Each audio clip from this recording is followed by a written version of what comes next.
San Francisco is marking 118 years since the 1906 earthquake and fire that nearly destroyed the city. ABC 7 News reporter Ryan Curry joining us live at Lotus Fountain. And Ryan, people have been gathering there since really before dawn.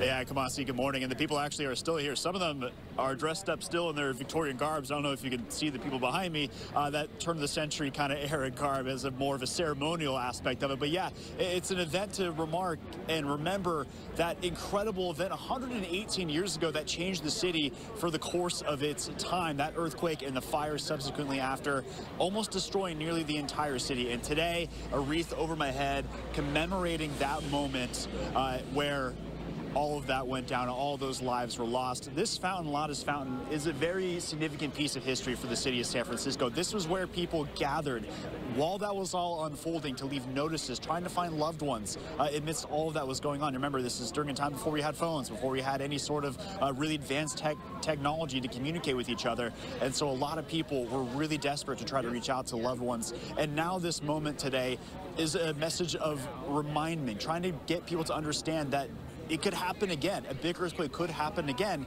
And so they want people to be ready. They want people to understand what possibly could happen again. And we spoke with Mayor Willie Brown, who said that earthquake and what happened in the years after, the history of San Francisco after, was about the resiliency of this city.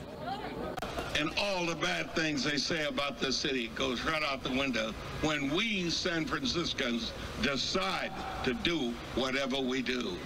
When I served as mayor, I had the responsibility of trying to put water back in this fountain.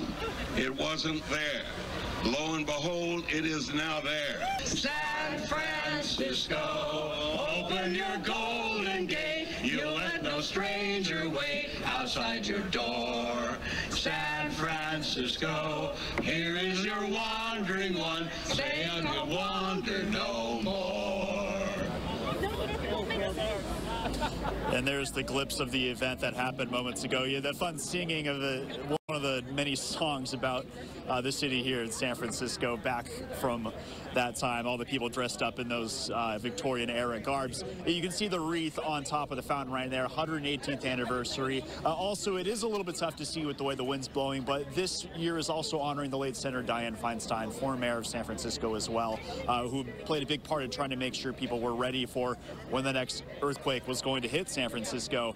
And yes, again, that message about togetherness, that message about resiliency, people needing to be ready for when that next earthquake comes. And I just spoke moments ago with the Office of Emergency Management.